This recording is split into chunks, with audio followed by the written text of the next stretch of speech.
नंतर पालकमंत्री आणि राणे कुटुंबीय अदृश्य शक्ती आमच्या विरोधात काम करते अशा प्रकारचं सांगतात. ती अदृश्य शक्ती कोण, त्याचं नाव काय, हे हिंमत असेल तर त्यांनी जाहीर करून दाखवावं. कारण ज्याच अदृश्य शक्तीने लोकसभेच्या निवडणुकीला 1,000 रुपये वाटले होते, ती अदृश्य शक्ती की मालवण विधानसभेला 3,000 रुपये मतदारांना वाटले, ती अदृश्य शक्ती की आज या ठिकाणी फोंड्याच्या निवडणुकीमध्ये भाजपचा उमेदवार पडला आणि अपक्ष निवडून आला. तसंच कुडाळ तालुक्यामध्ये नेरूळ मतदारसंघामधून जो शिंदे गटाचा उमेदवार पडून अपक्ष उमेदवार निवडून आला आणि तशा प्रकारचे सावंतवाडी मतदारसंघात झाले, ते अदृश्य शक्ती कोण, ते एकदा नाव जाहीर करावं.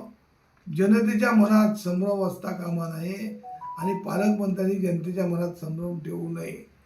कारण या ठिकाणी भारतीय जनता पक्षामध्ये राणे विरुद्ध चव्हाण हा वाद आता सर्वसामान्य जनतेला कळू लागलेला आहे. कारण चव्हाणांनी अनेक वेळा राणेंना जे काही टोकायचे ते नावानिशी टोकून बोललेले आहेत. मग राणे चव्हाणांचं नाव घ्यायला घाबरतात का, की चव्हाणांना का घाबरतात? कारण बोलायचं असतं चव्हाणाला, पण ते कोणातरी नावावर खपवून घ्यायचं हे चुकीचं आहे. कारण चव्हाणांना तुम्ही जे बोलताय ते जनतेला कळतं आहे, कार्यकर्त्याला कळतं आहे. इथे जर तुम्हाला राणे करायचं असेल तर ते राणे होणार नाही आहेत. जे शिवसेनेचे आज या ठिकाणी लोकशाहीचा गळा घोटण्याचं काम या कणकवली मतदारसंघात खऱ्या अर्थाने पालकमंत्र्यांनी केलेलं आहे. विरोधी पक्षाचे उमेदवार विकत घेणे आणि त्यांना मोठे आमिष दाखवणे, मग ते 15 लाखापासून 20 लाख 25 लाखाचे पण आकडे येऊ लागलेले आहेत.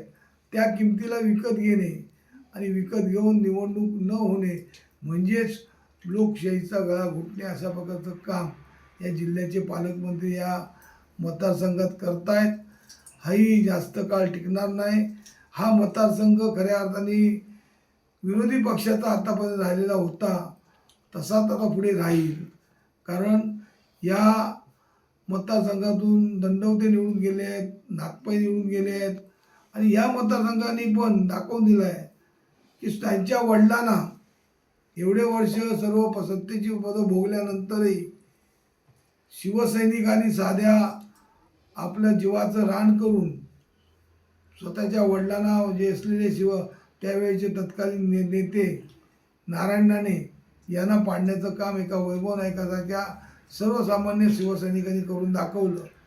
तशाच प्रकारचा विषय कालांतराने या जिल्ह्यामध्ये होणार आहे. शिवसैनिक हा पेटला तर शिवसैनिक थांबत नाही, हे शिवसैनिक दाखवून देईल. त्यामुळे शिवसेनेवरती कोणताही संपली किंवा शिवसेना उभाटा संपली अशा प्रकारचा बोलण्याचा अधिकार, नैतिक अधिकार नितेश राणेंना कधीच दिलेला नाही. शिवसेना ही वाढत राहणार आणि शिवसेना ही विचार आहे.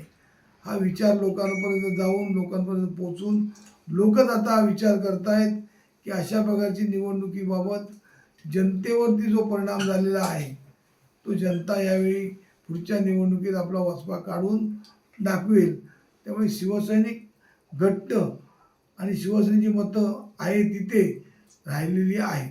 त्यामुळे शिवसेनेची मतं पडून आपली मतं कमी होईल म्हणून विकत घेण्याचा प्रयत्न केला असला तरी तो कठीण होणार नाही. भविष्यात कणकवली पॅटर्न सगळीकडे चालेल, सत्ताधारी पक्ष सोडून.